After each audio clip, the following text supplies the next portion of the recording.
Again.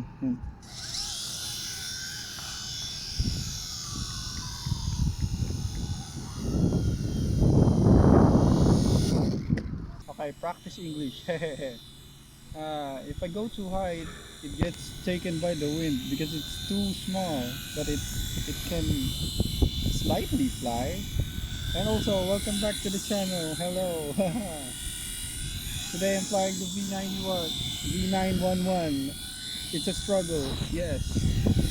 Uh-oh.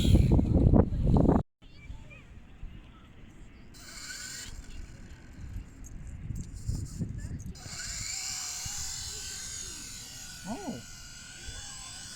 Kaya niya yung strong winds, surprisingly.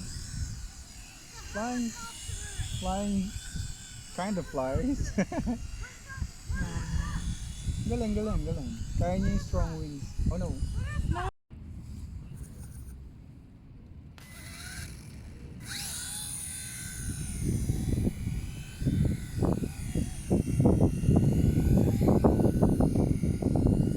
Actually, bawal ako tumalikod sa wind. Yeah, wherever the wind is facing, I have to face it or else I'll crash. So yeah, this thing is definitely not meant for strong winds. But look, it's trying to fly at least. No.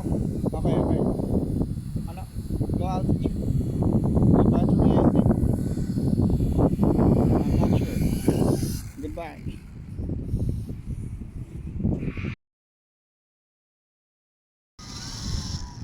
Oh no. Oh no.